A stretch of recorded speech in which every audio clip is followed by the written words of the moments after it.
আজকে আমি জাস্ট একটা গল্প বলতে বলতে রান্নাটা কমপ্লিট করে ফেলবো। দেখেন আমি কিন্তু এখানে সবগুলো গরুর গোশত রান্না করার জন্য মশলা নিয়ে নিয়েছি। তো রান্নাটা শুরু করে দিচ্ছি আর এদিকে গল্পটা আপনাদেরকে বলছি।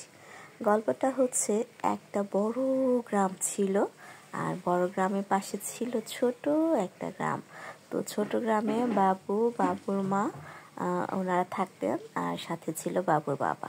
তো একদিন অনেক বৃষ্টির মধ্যে হঠাৎ করে বাবুর আব্বু মারা গেল। তো ছোট ঘরের মধ্যে বাবুর আম্মু বাবুকে নিয়ে বসে আছে। তো হঠাৎ করে কি হলো জানেন, বাবুর আব্বা যখন মারা গেছে অনেক বৃষ্টি, অন্ধকার রাত, কে যেন দরজায় এসে ডাকতেছে, বাবুর মা, ও বাবুর মা দরজাটা খুলো, বাবুর মা, ও বাবুর মা দরজাটা খুলো। তখন বাবুর মা দরজাটা খুলছে। বড় একটা লোকটা কিন্তু অনেক লম্বা আর বিরাট বড় একটা পাঞ্জাবি পরে রাখছে আর মুখে ছিল দাড়ি। তো লোকটা ঘরে ঢুকে বলতেছে, আমি বাবুর আব্বাকে দেখছি, তোমরা পাশের রুমে যাও। তখন বাবুর আম্মা বাবুকে নিয়ে পাশের রুমে গেছে। তো বাবুর আম্মা পাশের রুম থেকে বেড়ার ফাঁক দিয়ে দেখতেছে লোকটা আছে না, বাবুর আব্বাকে পা থেকে খাওয়া শুরু করছে। কটমট করে হাড্ডির শব্দ চিবিয়ে বাবুর আব্বাকে খেয়ে ফেলতেছে। এখন বাবুর আম্মা তো ভাবছে বাবুর আব্বাকে খাওয়ার পরে আমাদেরকে খেয়ে ফেলবে, বাবুকে খেয়ে ফেলবে। তখন বাবুর আম্মা কি করছে, বাবুকে একটা জোরে চিমটি মারছে। তখন বাবুর আম্মা বাবু কান্না করে কেন, বলছে কি যে বাবু প্রস্রাব করবে বলে বাবুকে নিয়ে একটা দৌড় দিচ্ছে। দৌড়তে বড় গ্রামে আসছে। বড় গ্রামে একটা বড় বাড়ি ছিল। ওই বাড়িতে একটা গরুর গোয়াল ছিল। তো গোয়ালের মধ্যে বাবুকে নিয়ে ঘুমিয়ে আছে। সকালবেলা ঘুম থেকে উঠে দৌড়তে নিজেদের বাড়িতে যায়, গিয়ে দেখে বাবুর আব্বাকে খেয়ে ফেলেছে।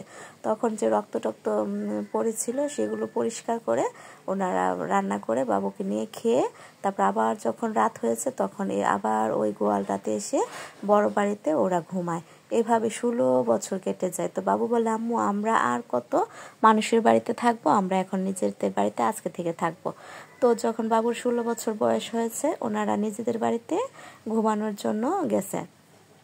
নিজেদের বাড়িতে যখন ঘুমিয়েছে অন্ধকার হয়ে গেছে, যখন রাত হয়ে গেছে তখন আয়সা ডাকতেছে, বাবুর মা, ও বাবুর মা দরজাটা খুলো, বাবুর মা, ও বাবুর মা দরজাটা খুলো, আমি এসেছি, তোমাদের এই বাড়িটা এতদিন ধরে আমি পাহারা দিয়ে রেখেছি, বাবুর মা, ও বাবুর মা দরজাটা খুলো।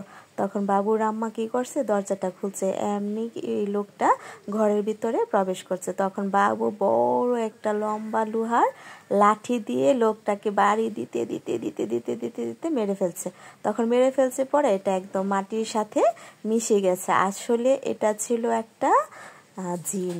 তারপর বাবুর মা আর বাবু শান্তিতে এই বাড়িতে নিজেদের বাড়িতে ওরা থাকা শুরু করলো, ওরা শান্তি হয়ে গেল।